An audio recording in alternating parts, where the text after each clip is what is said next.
കർത്താവിൻ്റെ പരിശുദ്ധമുള്ള നാമത്തിനായി സ്തോത്രം ചെയ്യുന്നു. റോസ് ഫാമിലിയുടെ ഫേസ്ബുക്ക് പേജിൽ ദൈവവചനവുമായി കടന്നു വരുവാൻ ഈ സായാഹ്ന വേളയിൽ ദൈവത്താൽ ഒരുക്കപ്പെട്ട അനുഗ്രഹീതമായ ഈ അവസരത്തെ ഓർത്ത് സ്തോത്രം ചെയ്യുന്നു. പ്രത്യേകിച്ച് റോസ് ഫാമിലി എന്ന അനുഗ്രഹീതമായ ഫേസ്ബുക്ക് പേജിലൂടെ ദൈവവചനത്തിൻ്റെ മാറ്റമില്ലാത്ത സന്ദേശങ്ങൾ തുടർമാനമായി ദൈവദാസന്മാർ സംസാരിച്ചു കൊണ്ടിരിക്കുന്നു. വിശിഷ്യ ഇതിൻ്റെ ചീഫ് അഡ്മിനായിരിക്കുന്ന റോസലിം സിസ്റ്റർ, ഫാമിലി, മറ്റ് അഡ്മിന്മാർ, അപ്പോൾ തന്നെ എന്നെ ശ്രദ്ധിക്കുന്ന പ്രിയപ്പെട്ടവർക്ക് ഏവർക്കും ക്രിസ്തുയേശുവിൻ നാമത്തിൽ വന്ദനം പറയുന്നു. ഈ സായാഹ്ന വേളയിൽ ദൈവവചനം അല്പസമയം സംസാരിപ്പാൻ കർത്താവിൽ ശരണപ്പെടുകയാണ്. പ്രത്യേകിച്ച് ഈ കാലത്തിൻ്റെ ചുവരെഴുത്ത് വായിച്ചറിഞ്ഞ കാലിക സംഭവങ്ങളെ നാം എടുത്തു നോക്കിയാൽ വിശുദ്ധ തിരുവെഴുത്തിൻ്റെ പ്രസക്തി ഒന്നുകൂടെ വർദ്ധിച്ചുകൊണ്ടിരിക്കുക. ആരൊക്കെ പറയുന്നത് എന്നോയൊക്കെ എവിടെയോ വെച്ചൊക്കെ എഴുതിയ പഴയ അമ്മൂമ്മക്കഥ പോലുള്ളൊരു പുസ്തകമാണ് ബൈബിൾ എന്ന് ചിന്തിക്കുകയും പറയുകയൊക്കെ ചെയ്യുന്ന ആളുകൾ ഇന്നുമുണ്ട്. പക്ഷേ ശക്തമായി പറയാം, ഇത് ഒരു പഴയ ഗ്രന്ഥമല്ല. ഇത് ദിവസം തോറും പുതുമ നൽകുന്ന ഗ്രന്ഥമാണ്. ഇതൊരു പുതിയ ഗ്രന്ഥമാണ്, പുതുമ നൽകുന്ന ഗ്രന്ഥമാണ്. ഒന്നുകൂടെ പറഞ്ഞാൽ, ഇന്നത്തെ കാലത്തെ വിവേചിച്ച് വ്യക്തമായി സംസാരിക്കുന്ന ഒരു ഗ്രന്ഥമുണ്ടെങ്കിൽ അത് വിശുദ്ധ ബൈബിളാണ്. കാലിക സംഭവങ്ങൾ നമ്മൾ കാണുമ്പോൾ നമുക്കറിയാം, ഇന്ന് വളരെയധികം മഴയെല്ലാം പെയ്ത് ജലപ്രളയമൊക്കെ ഉണ്ടായി, കാറ്റടിച്ച് വഴിയിലൂടെ സഞ്ചരിക്കുവാൻ കഴിയാത്ത നിലയിൽ മലയോര പാതകളിലൂടെ യാത്ര ചെയ്യരുതെന്നും വടക്കൻ പ്രദേശത്തും തെക്കും പടിഞ്ഞാറുമൊക്കെ ഒത്തിരി പ്രയാസങ്ങൾ നാം അനുഭവിക്കുക. ആ നിലകളിലുള്ള പ്രകൃതിയുടെ വിക്ഷോഭങ്ങൾ, അതിൻ്റെതായ പ്രശ്നങ്ങളൊക്കെ ഇന്ന് മനുഷ്യനെ വളരെ വേദനിപ്പിക്കുന്നതായി സംഭവിച്ചു കൊണ്ടിരിക്കുന്നു. എന്നാൽ ഈ പ്രകൃതിയിൽ ഉണ്ടായിരിക്കുന്ന മാറ്റങ്ങളെക്കുറിച്ച് നൂറ്റാണ്ടുകൾക്ക് മുൻപ് എഴുതിയിരിക്കുന്ന ഒരു പുസ്തകമാണ് വിശുദ്ധ ബൈബിൾ. പ്രകൃതി പഠനമല്ല ബൈബിളിലെ വിഷയമെങ്കിലും മനുഷ്യൻ ഇവിടെ വസിക്കുന്നത് കൊണ്ട് തന്നെ ഈ പ്രപഞ്ചത്തെയും ഈ പ്രകൃതിയെയും ഇവിടെ സംഭവിക്കുന്ന സംഭവങ്ങളെയും വളരെ വ്യക്തമായി വിരൽ ചൂണ്ടി സംസാരിച്ചിട്ടുള്ള പുസ്തകമാണ് ദൈവവചനം. ആകാശത്തിലെ അടയാളങ്ങളും ഈ ഭൂമിയിൽ നടക്കുന്ന സംഭവങ്ങളും ഈ ഭൂമിയിലുണ്ടാകുന്ന ഭൂകമ്പങ്ങളും ജലപ്രളയവും എന്ന് വേണ്ട വിനാശകരമായ ഒരു തകർച്ചയിലേക്ക് മാനവജാതി ഇന്ന് വന്നെത്തി നിൽക്കുന്ന ഈ കാലത്തെക്കുറിച്ച് വളരെ ശക്തമായ ഭാഷയിൽ പ്രസ്താവിക്കപ്പെട്ട ഒരു പുസ്തകമുണ്ടെങ്കിൽ അത് വിശുദ്ധ ബൈബിളാണ്. അപ്പോൾ തന്നെ ഇന്ന് ഭവിച്ചുകൊണ്ടിരിക്കുന്ന പകർച്ചവ്യാധികൾ നമുക്കറിയാം. കൊറോണയുടെ അതിൻ്റെതായ നിലയിലുള്ള രോഗങ്ങൾ ഇന്ന് വർദ്ധിച്ചു വന്നുകൊണ്ടിരിക്കുന്നു എന്ന് ഡോക്ടർമാർ പറയുന്നു.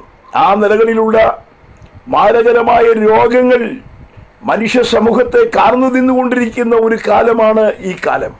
മൾട്ടിമീഡിയ ഹോസ്പിറ്റലുകളും മരുന്നുകളുമൊക്കെ കണ്ടുപിടിച്ചിട്ടുണ്ടെങ്കിലും മനുഷ്യ സമൂഹത്തിന് കീഴടക്കുവാൻ കഴിയാത്ത വൈറസുകളും അതിൻ്റെ ശക്തികളും ഇന്ന് വർദ്ധിച്ചു കൊണ്ടിരിക്കുന്നു. ഞാൻ പറഞ്ഞത് ഇതെല്ലാം അങ്ങനെ സംഭവിക്കട്ടെ എന്ന് പറഞ്ഞ് നമുക്ക് മാറിക്കടന്നു പോകാൻ കഴിയത്തില്ല. ആ നിലകളിലുള്ള സംഭവങ്ങൾ കാണുമ്പോൾ അതിൻ്റെ പുറകിൽ പ്രാർത്ഥിക്കുന്ന ഒരു കൂട്ടം ജനമുണ്ട്. അതിൻ്റെ കാരണം, ദേശം നശിക്കുവാൻ പാടില്ല, കുടുംബങ്ങൾ തകരുവാൻ പാടില്ല, വ്യക്തികൾ ഇല്ലാതാകുവാൻ പാടില്ല. എല്ലാവർക്കും ദൈവികമായ വിടുതലുകളും ദൈവിക അനുഗ്രഹങ്ങളും പകരണം. അതിനുവേണ്ടി പ്രാർത്ഥിക്കുന്ന ഒരു ഗ്രൂപ്പാണ് പ്രത്യേകിച്ച് റോസ് ഫാമിലി എന്ന് പറയുന്ന അനുഗ്രഹിക്കപ്പെട്ട ഈ ഗ്രൂപ്പ്. അതുകൊണ്ട് തന്നെ ഞങ്ങൾക്ക് നിങ്ങളോട് വലിയ പ്രതിബദ്ധതയുണ്ട്, സമൂഹത്തോട് പ്രതിബദ്ധതയുണ്ട്, ഞങ്ങളുടെ പ്രിയപ്പെട്ടവരോട് ഞങ്ങൾക്ക് വലിയ പ്രതിബദ്ധതയുണ്ട്. കാരണം ഞങ്ങളുടെ അസ്ഥിക്ക് അസ്ഥിയും മാംസത്തിന് മാംസവുമായ ഞങ്ങളുടെ പ്രിയപ്പെട്ടവരാരും നഷ്ടപ്പെട്ടു പോകരുത്.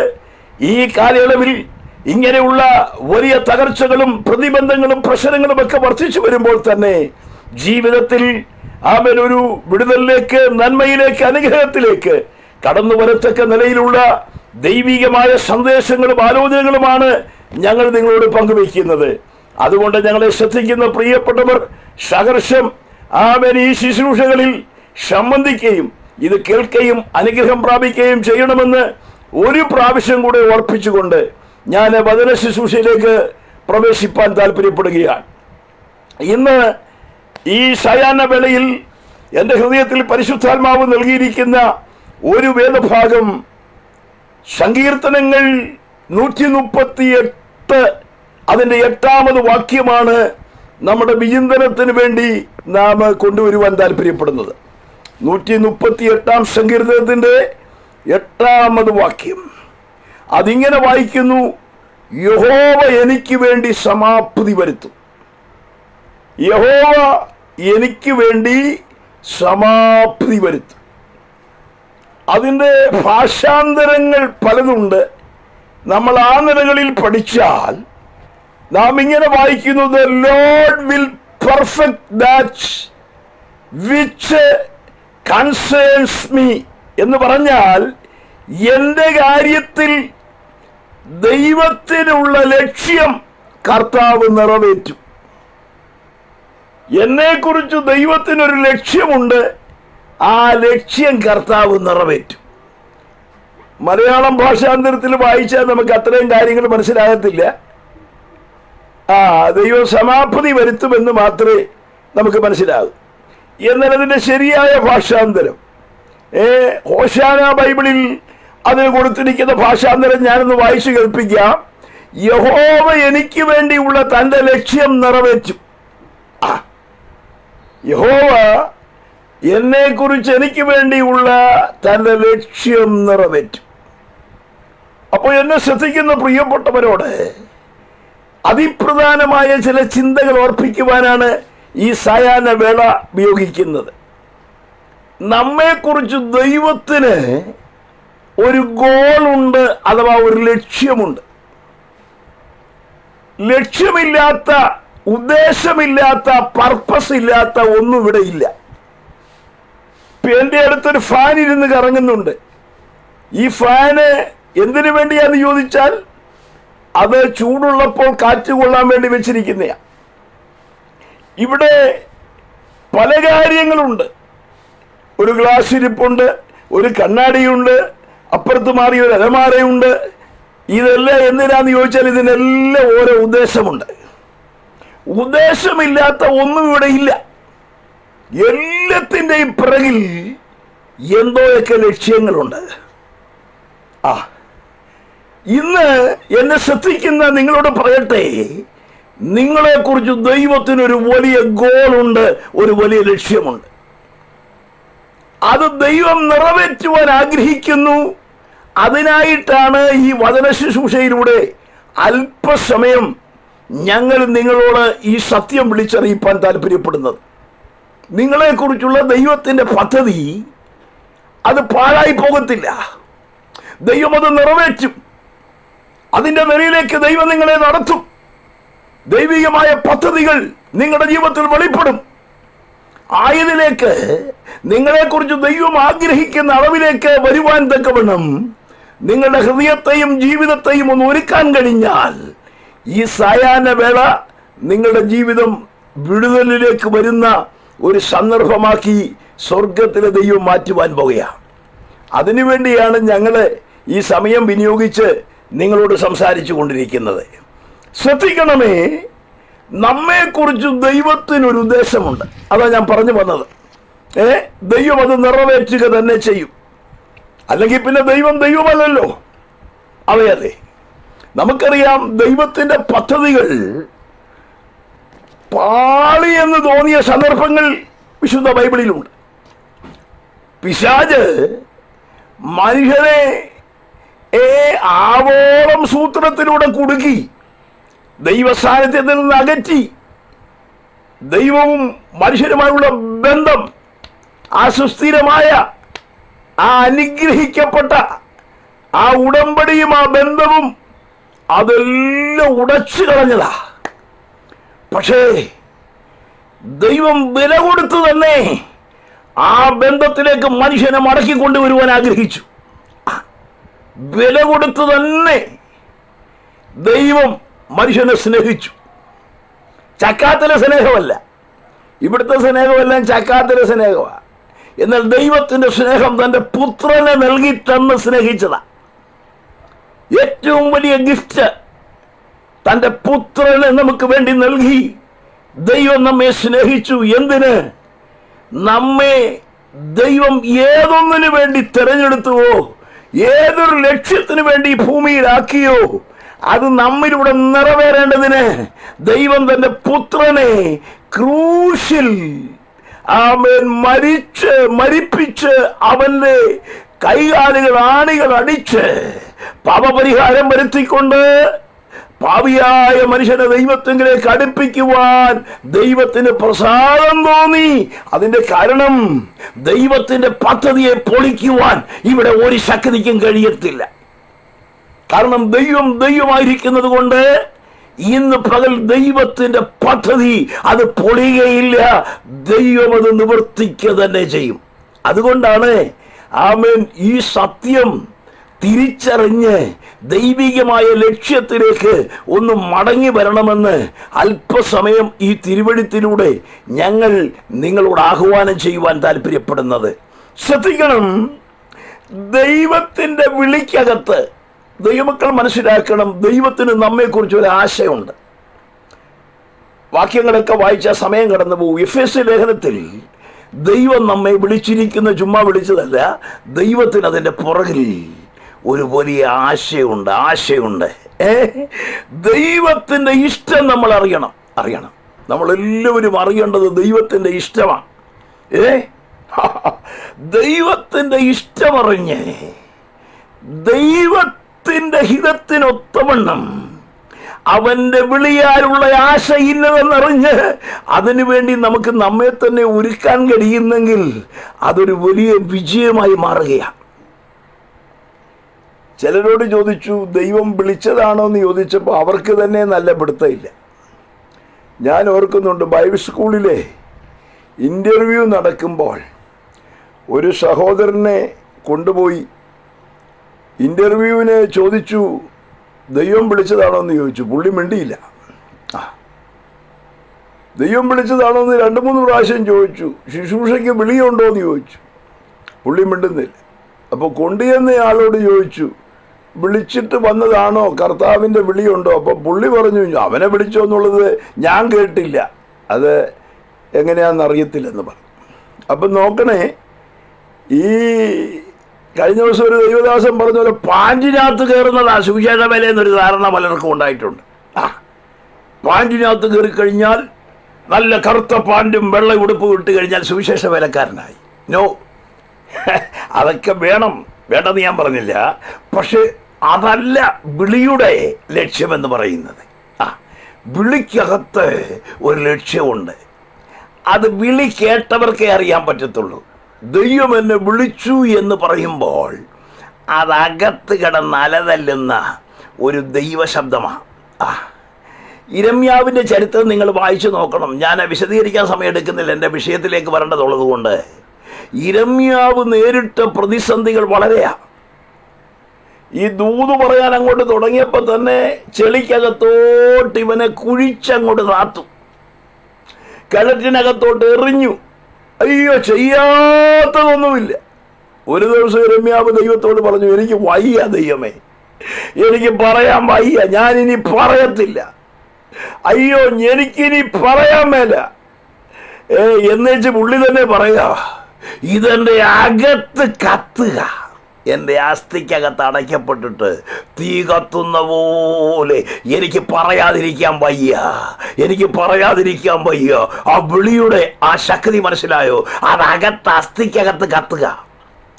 അസ്ഥിക്കകത്ത് കത്തുക, ഭീഷണിയുണ്ട്, ആമേൻ, പ്രതിസന്ധിയുണ്ട്, പിടിച്ചു കുഴിക്കകത്തിറക്കുക, ഇനി മിണ്ടിപ്പോകരുതെന്ന് പറയുക, ആമേൻ, കവളത്തെല്ലാം അടിക്കുക. പസ്പൂർ പുരോഹിതൻ യിരെമ്യാവിനെ എന്ത് ചെയ്യുക? ആമേൻ, ഓടിക്കുക, അടിക്കുക, ഇടിക്കുക, എന്തൊക്കെയാണ് പ്രതിബന്ധങ്ങൾ. പക്ഷെ പുള്ളി പറയാ, എനിക്ക് പറയാതിരിക്കാൻ വയ്യ, ഞാൻ പറയത്തില്ലെന്നൊക്കെ പറഞ്ഞെങ്കിലും എന്റെ അസ്ഥിക്കകത്ത് ഇത് അടച്ചിരിക്കുക, അവിടെ നിന്ന് കത്തുക, തീ കത്തുന്ന പോലെ കത്തുക. ഇന്ന് ഈ സായാഹ്ന വേളയിൽ ഞാൻ ചോദിക്കട്ടെ, ആത്മീകമായ അകത്ത് കത്തുന്ന ഒരു കത്തൽ അനുഭവിക്കുന്ന എത്ര പേരുണ്ട്? സ്തോത്രം. ഇന്നാരെല്ലാം പറയുന്നത് കൊണ്ട് ഞാൻ അങ്ങ് ചെയ്തേക്കാം. നമുക്കെല്ലാം ഉള്ളൊരു കുഴപ്പം എന്നാന്ന് ചോദിച്ചാൽ, നമ്മളെല്ലാം അനുസരണമുള്ളവരും സമർപ്പണമുള്ളവരുമാ, പക്ഷേ ഒത്തതുപോലെ ചെയ്യുള്ളന്നേ ഉള്ളൂ. ഒപ്പിച്ചൊരു പണി നമ്മൾ നടത്തും. എന്നാൽ തമ്പുരാൻ അതല്ല ഇഷ്ടം. ഒത്തതുപോലെ പണിയുന്ന പണിക്കല്ല തമ്പുരാൻ ഇഷ്ടം. നമ്മുടെ അകത്ത് കത്തുന്ന ഒരു ആത്മഭാരമുണ്ടോ? ഇല്ല എങ്കിൽ ഇന്ന് ഈ സായാഹ്ന വേളയിൽ ചിലരോട് മടങ്ങി വരുവാൻ പരിശുദ്ധാത്മാവ് ആലോചന പറയുന്ന ഒരു ദിവസം കൂടെയാ.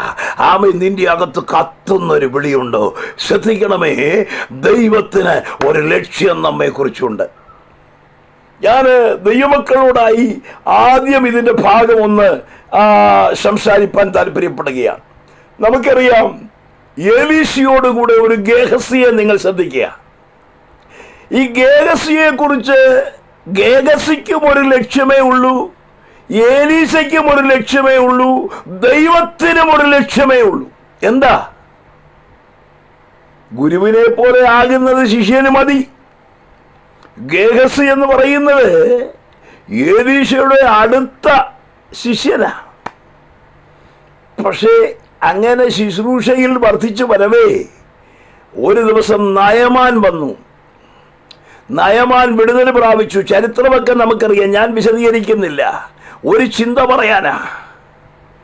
നയമാൻ വിടുതൽ പ്രാപിച്ചു, അത്ഭുതം പ്രാപിച്ചു, കുഷ്ഠരോഗിയായിരുന്നു, യോർദാനിൽ മുങ്ങി സൗഖ്യമായി വിടുതലോടെ മടങ്ങിപ്പോകുന്ന ഒരു കാഴ്ച കാണാൻ കഴിയും.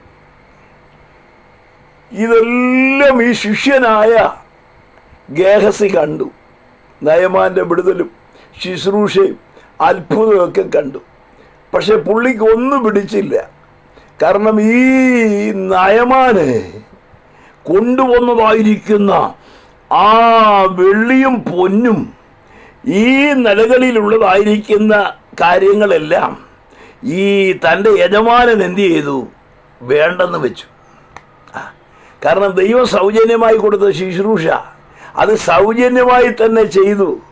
നയമാൻ പറഞ്ഞു, വല്ലതൊന്നും മേടിക്കണം, ഒരിച്ചിരെങ്കിലും മേടിക്കണം.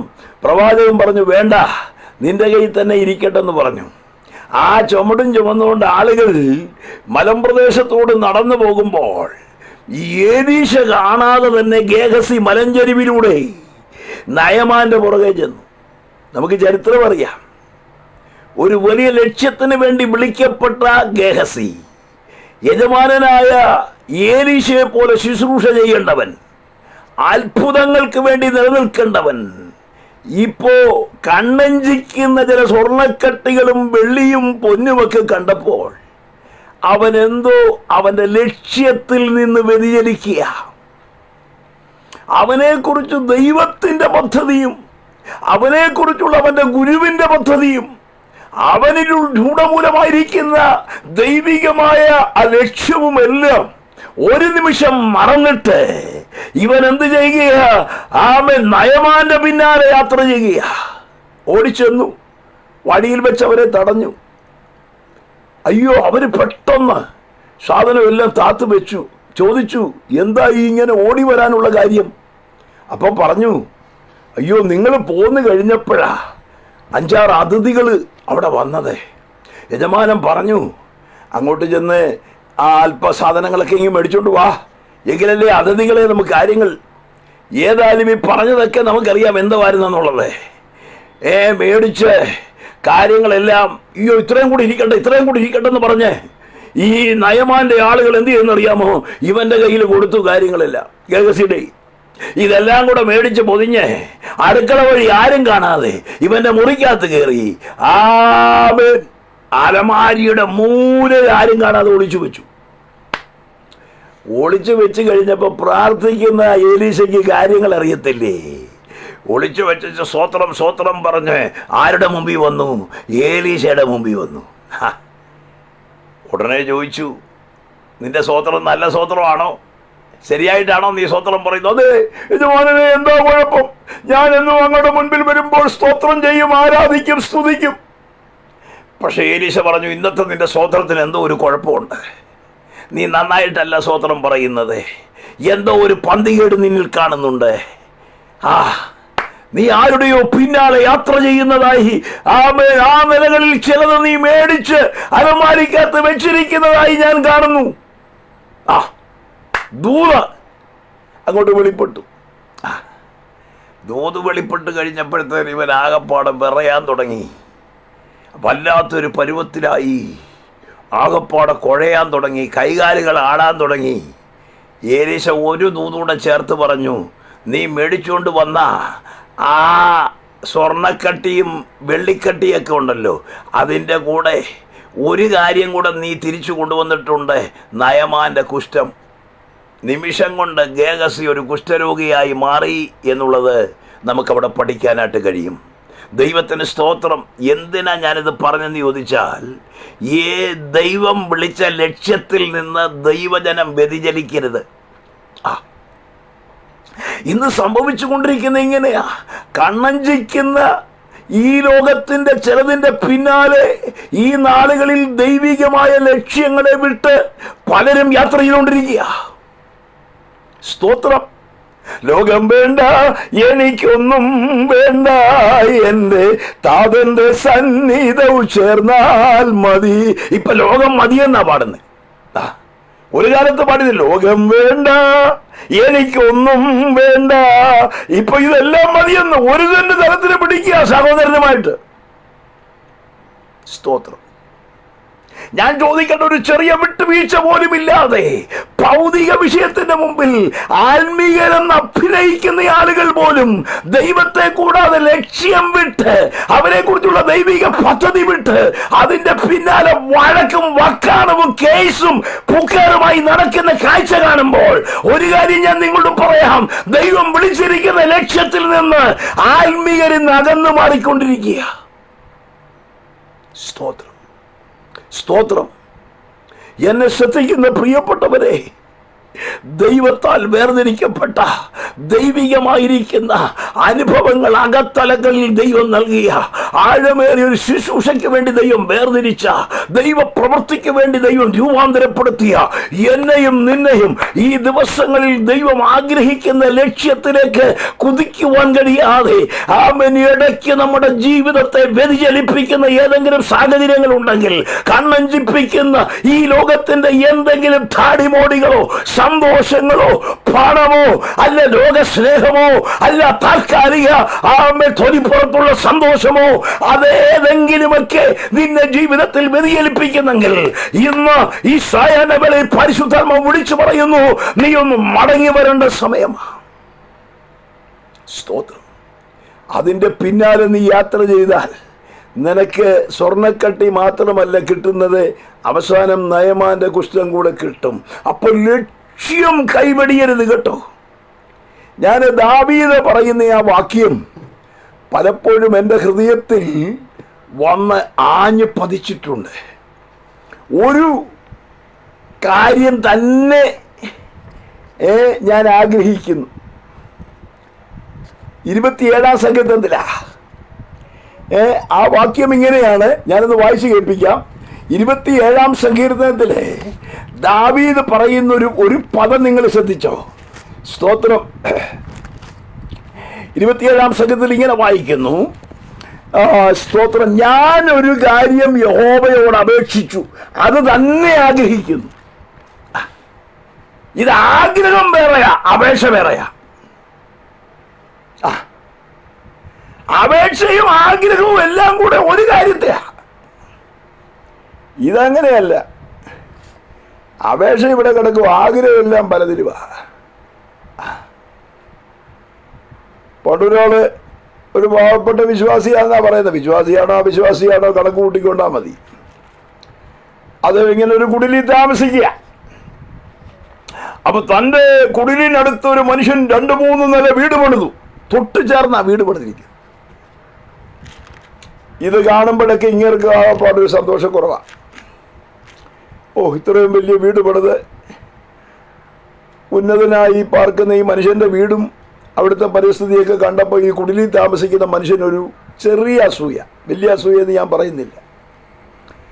അങ്ങനെ എന്നും പ്രാർത്ഥിക്കും, കർത്താവേ, ഈ വലിയ വീട് പണിത മനുഷ്യനെ പോലെ എനിക്കും ഒരു വീട് തരണം, എനിക്കും ഒരു വലിയ വീട് തരണം, എനിക്കും ഒരു വീട് തരണം എന്നും പ്രാർത്ഥിക്കും. ഒത്തിരി ആയിട്ട് വീടൊന്നും കിട്ടുന്നില്ല. അപ്പൊ പുള്ളി പ്രാർത്ഥനയൊന്ന് മറച്ചു വെച്ചു. കർത്താവേ, ഈ വലിയ വീട് പണിതവനെ എന്നെപ്പോലൊരു കുടിലിലേക്കൊന്ന് മാറ്റണമേ എന്ന് പുള്ളി പ്രാർത്ഥിക്കാൻ തുടങ്ങി.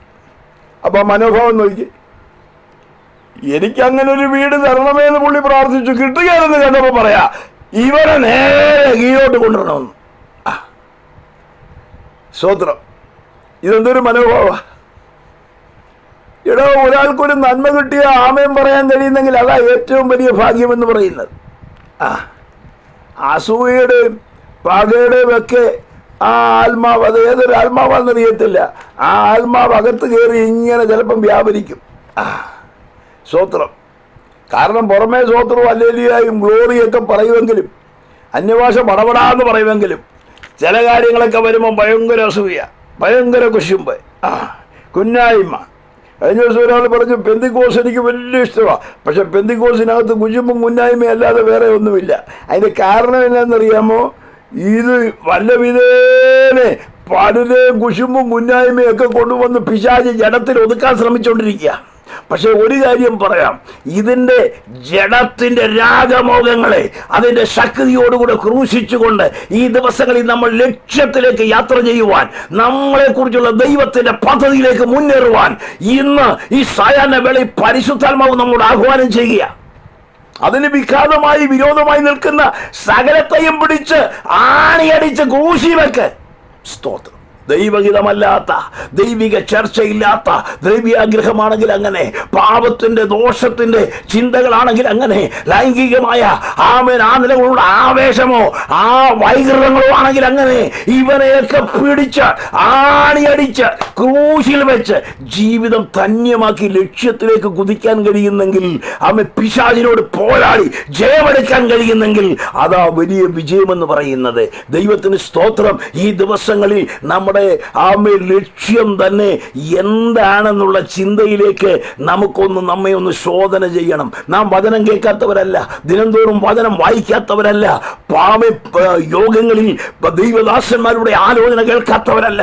എന്നാൽ പരിശുദ്ധാത്മാവ് ഇടപെടുന്നു നമ്മുടെ ലക്ഷ്യത്തെക്കുറിച്ച് ഒന്ന് മനസ്സിലാക്കുവാൻ, ഒന്ന് ഗ്രഹിക്കുവാൻ ഇന്ന് പകൽ ദൈവാത്മാവ് ഇടപെടുകയാണ്.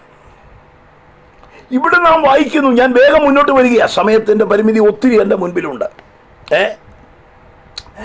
നമുക്കറിയാം, നമ്മെ ദൈവം വിളിച്ചിരിക്കുന്നത് ഒരു ലക്ഷ്യത്തിന് വേണ്ടിയാണ്. അങ്ങനെയാണെങ്കിൽ നാം ഇങ്ങനെ വായിക്കുന്നു, നമ്മെക്കുറിച്ച് ദൈവവചനത്തിൽ ഇങ്ങനെ വായിക്കുന്നു, എൻ്റെ ദൈവം എന്തോ ചെയ്യും, എന്നിൽ നല്ല പ്രവൃത്തി ആരംഭിച്ചവൻ അത് ആ ദിവസം വരെ തികയ്ക്കും. ആരംഭിച്ചവൻ ഇടയ്ക്കിട്ട് ഇല്ലാതാക്കുന്നവനല്ല. ഇന്ന് സായാഹ്ന വേളയിൽ പറയട്ടെ, ദൈവം നിന്നിൽ ആരംഭിച്ച പ്രവൃത്തി ദൈവം അത് പൂർത്തീകരിക്കും. ദൈവം വിശ്വസ്തനാ കേട്ടോ. ഒരു നല്ല ആരംഭം ദൈവം നിനക്ക് തന്നിട്ടുണ്ടെങ്കിൽ പേടിക്കണ്ട, ഒരു നല്ല അവസാനത്തിലേക്ക് ദൈവം നില നടത്തും. ദൈവം ആരംഭിച്ചതിനെ ദൈവം എന്ത് ചെയ്യും? പൂർത്തീകരിക്കും. നമുക്കറിയാം, സെരുബ്ബാബേലിന്റെ കൈ അടിസ്ഥാനമിട്ട് പണിത ദൈവപ്രവൃത്തിയെ ഇടയ്ക്ക് മഹാപർവ്വതം പോലെ നിൽക്കുന്ന ഒരു പ്രതിസന്ധി വന്ന് മൂടുവാനായിട്ട് വന്നപ്പോൾ അവിടെ ഇങ്ങനെ വായിക്കുന്നു, ഹേ മഹാപർവ്വതമേ, നീ ആർ, നീ സമഭൂമിയായിത്തീരും, കൃപ എന്ന ആർപ്പോടെ ആണിക്കല്ല് കയറ്റും. കാരണം എന്നാന്നറിയാമോ? ദൈവം ആരംഭിച്ചതിന് ഇടയ്ക്കിട്ട് ഉടക്കുന്ന നൂട്ടശക്തികളെ വെട്ടിമാറ്റി എന്റെ ദൈവം അതിനെ തലക്കല്ലിട്ട് അതിനെ പണിതെടുത്ത് അത്ഭുതകരമായി അതിന്റെ മേൽ ജയം തരുവാൻ ദൈവം വിശ്വസ്തനാണ്. ചില ആരംഭങ്ങൾ ദൈവം നിന്നിൽ ആരംഭിച്ചിട്ടുണ്ട്. നല്ല തുടക്കങ്ങൾ ദൈവം നിനക്ക് തന്നിട്ടുണ്ട്. പ്രാർത്ഥനയുടെ നല്ല അനുഭവങ്ങൾ ദൈവം നിന്റെ അകത്ത് കഴിഞ്ഞ നാളുകളിൽ വെച്ചു തന്നിട്ടുണ്ട്. സഹോദരി, എന്നെ ശ്രദ്ധിക്കുന്ന പ്രിയപ്പെട്ടവരെ, പരിശുദ്ധാത്മാവ് നിന്നോട് പറയുന്നു, ചില നല്ല തുടക്കങ്ങൾ, എന്നാൽ ഈ ദിവസങ്ങളിൽ അതിനെ മുൻപോട്ട് കൊണ്ടുപോകുവാൻ കഴിയാതെ, ജാഗ്രത പാലിപ്പാൻ കഴിയാതെ, അതിന്റെ പിന്നിൽ ഈ ദിവസങ്ങളിൽ രൂഢമൂലമായ തനതായ നിലയിലുള്ള ഒരു ജാഗ്രതയോടെ അതിനെ പാലിച്ചു കൊണ്ടുപോകുവാൻ കഴിയാതെ ഈ ദിവസങ്ങളിൽ നിന്നെ ഒതുക്കുന്ന ചില പോരിന്റെ ശക്തികളുണ്ട്. എന്നാൽ ഇന്ന് ഈ സായാഹ്ന വേളയിൽ പറഞ്ഞാട്ട്, ദൈവം ആരംഭിച്ചതിനെ മുടക്കുവാൻ ഒരു ശക്തിക്കും കഴിയത്തില്ല. ആമേൻ. ദൈവം അടിസ്ഥാനമിട്ടതിനെ ദൈവം തന്നെ പണിയും. ആമേൻ. ദൈവം ആരംഭിച്ചതിനെ ദൈവം തന്നെ ഉയർത്തും. ദൈവം പ്രാർത്ഥിപ്പാൻ ഏൽപ്പിച്ചതിനെ ദൈവം പ്രാർത്ഥനയ്ക്ക് വേണ്ടി ദിവസങ്ങൾ ഒരുക്കും. ദൈവം തന്റെ പ്രവൃത്തി ആരംഭിച്ച ചില വിഷയങ്ങളെ അടിത്തറയിട്ട് ദൈവം പണിയുന്ന ദിവസങ്ങൾ വരാൻ പോകുകയാ.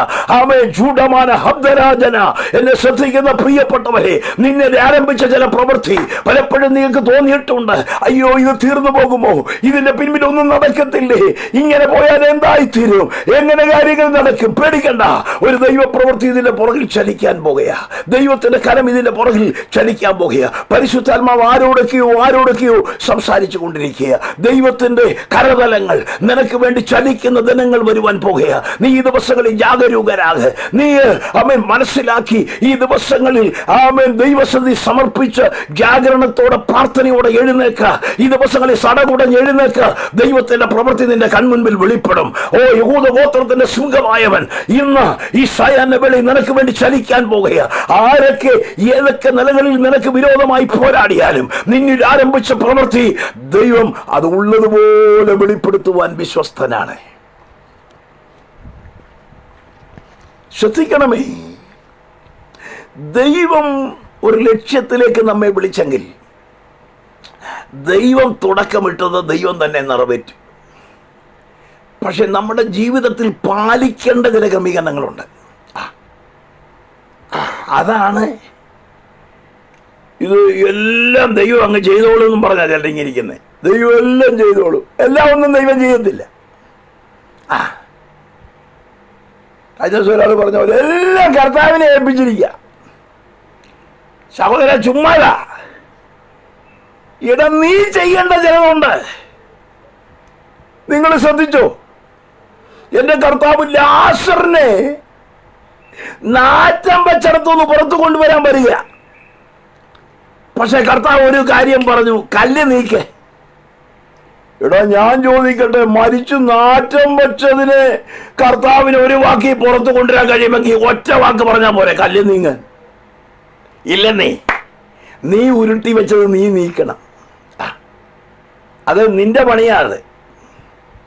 നിന്നിലൂടെ സംഭവിച്ച ചിലതുണ്ട്. വിടുതൽ നടക്കാൻ തടസ്സം നീയാ, ഞാനാ. അത് മനസ്സിലാക്കണം. ചിലരെല്ലാം എന്താണ്, എല്ലാം കർത്താവിന്റെ കുഴപ്പമാ. ഇല്ല, കർത്താവ് കറക്റ്റാ, പക്ഷെ നമ്മുടെ ഭാഗത്താ വീഴ്ച. നമ്മുടെ ഭാഗത്താ കുഴപ്പം. പണ്ട് ഞാൻ ഒരു ദൈവദാസൻ പറഞ്ഞൊരു കാര്യം ഞാൻ മറക്കത്തില്ല, എപ്പോഴും ഓർക്കുന്നൊരു കാര്യമാണ്. അദ്ദേഹം ഒരു വലിയ ഉണർവിന് വേണ്ടി പ്രാർത്ഥിക്കുക, സഭയടക്കം പ്രാർത്ഥിച്ചുകൊണ്ടിരിക്കുക. അദ്ദേഹം പറഞ്ഞു 21 ദിവസം ഉപവാസ പ്രാർത്ഥനയാണ്. ആ പ്രാർത്ഥന അവസാനിക്കുന്ന ദിവസം അദ്ദേഹം പറഞ്ഞു, ഇന്ന് വലിയ ഉണർവ് നടക്കാൻ പോകുക, ജനമെല്ലാം കൈയടിച്ച് ആരാധിക്കുക, ഭയങ്കര ആരാധന. ഈ ഒടുവിലത്തെ ദിവസം ആരാധന കഴിഞ്ഞ് നാം സെമിത്തേരിയിലേക്ക് പോകുന്നു.